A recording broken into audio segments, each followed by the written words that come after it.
All right, let's get into, I will get to the film, I promise, but I do want to cover what I said I would cover. At the end, we're an auto check defense, all right?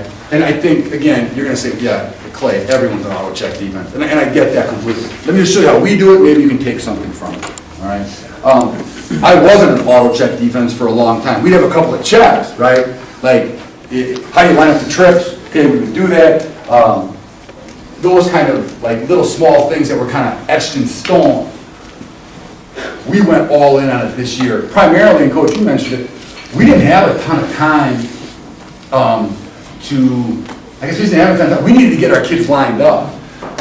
We had 6, 7 guys going both ways. Just those kind of things, you got to figure out, well, how do we do this? I would say at the end of the day, it's a little bit more work for the coaches, I think, but I think it makes it easy for the kids. And I also think there's some hidden benefits that we found. All right, so this is one of the few stats I'm not a big stat guy, but this is an easy one for me to figure out. Over 60%. Sometimes we check out of stuff we shouldn't have, but over 60% of our pressures, coverages, fronts were auto-checked based on offensive formations. So we don't, hey, that stack defense, I know Coach Brown, you guys run it, and a lot of you guys other run it, you guys are so good at it. We ran it, when I was at Pewaukee running it, we would come into a game with about 40 pressures. I mean, it was crazy. And I would say this, almost all of them were on the plate. And I thought we were really good. I wasn't the defensive coordinator then, but our defensive coordinator is one of my mentors, Mike Lecker. If you get a chance to talk to him, he probably won't talk to you. He's kind of a grouchy fucking heavy guy. But he's really good. He's really good. But I tell you, there were sometimes we were guessing. I know we were guessing. And then the other problem is, we call these pressures, team would come out like, I can't go. Now we got a lot of checking out. So this limited that. So we really don't go into a game. I'll show you our wristband. Okay, we go into a game with about 15 calls, but if we're using 15 calls in that game, it's a rough game for us. We haven't figured it out.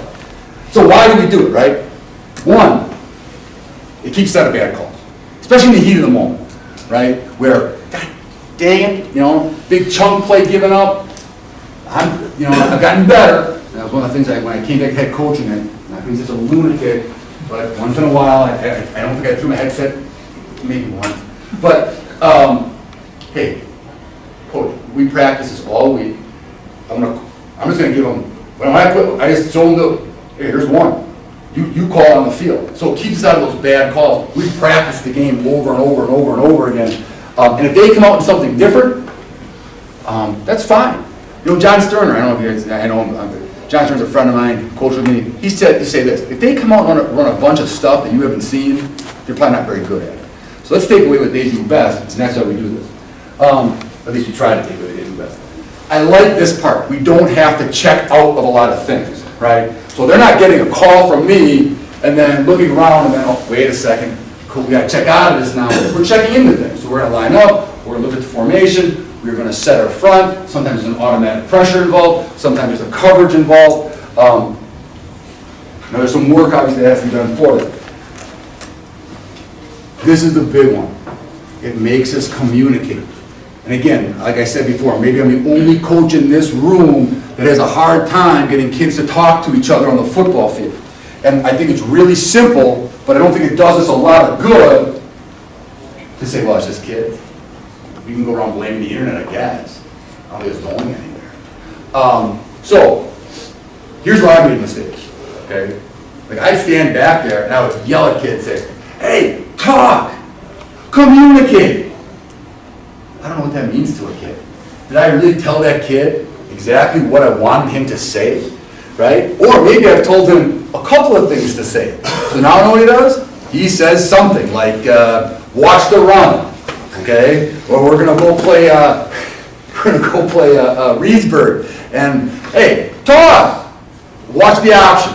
Okay, that's good, thank you, appreciate that. So this makes us communicate because we now have to get ourselves into our defense, right? And frankly, what I found is the less I talk sometimes in those parts of practices, the better we are. So I think you do have to teach kids how to communicate. Coach, how am I doing with that? You got about 20 minutes. Damn.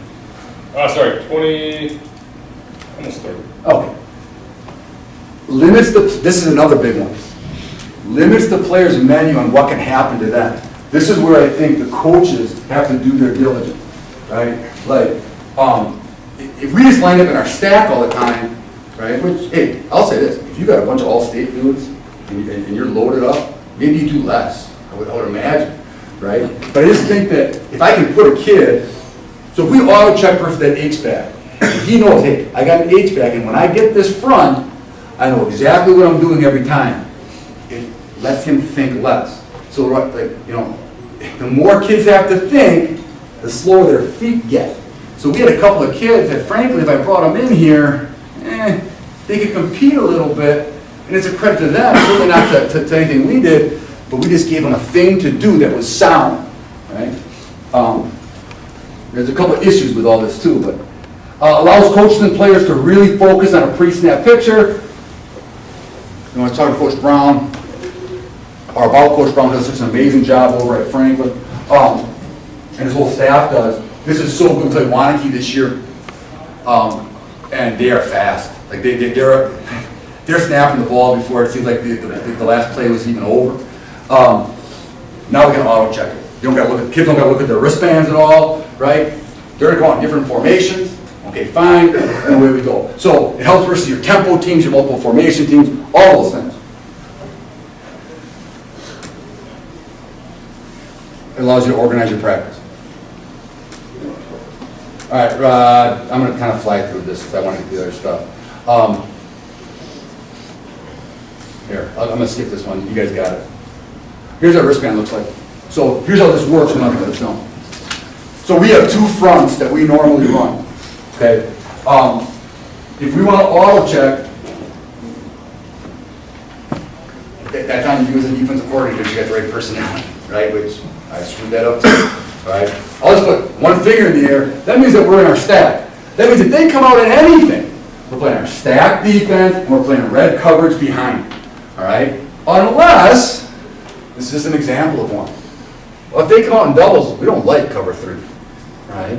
So if they come out in doubles, we're going to get into a different coverage, but also because of who they are. It could be because of where they set their back. It could be because of how they set their protection. It could be because of who's good on their team and who's not good on their team. We also want to incorporate Buck Strong. So I guess I could call Buck Strong silver, but why? The kids can do it on the field. Now, you do have to decide what does doubles mean to you. Like, I'm thinking 2x2, but what if they're stacked like this? You know, well, what happened?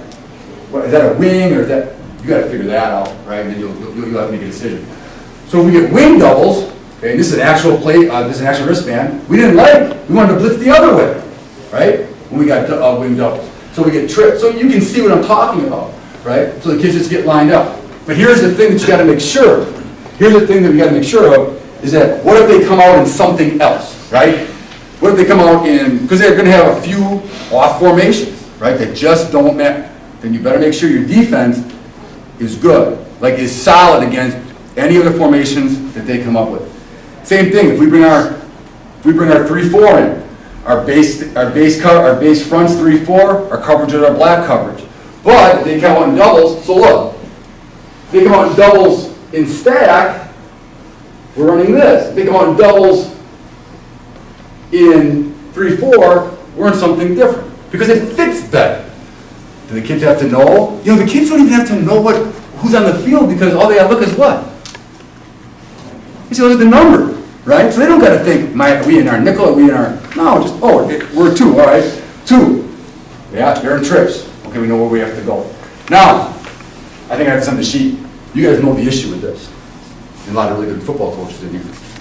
It gets predictable, right? Because pretty soon you guys, if you're offensive coach or your offensive assistants or whatever, are going to say, shit, every time we line up in this, they're doing that, we got it.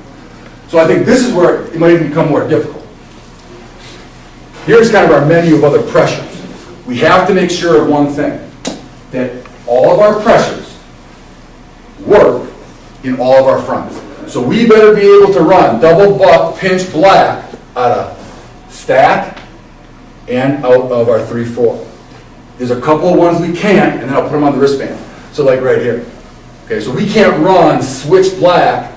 You don't have to know what that stuff means, right? We can't run it out of this. So I do have to have a few calls here, but I try to limit that, right? The other things you have to do, obviously, is STEM, all right? So you gotta have your kids move around, which I like to do, and I think I've given kids more freedom to do that. We have incorporated one thing, okay?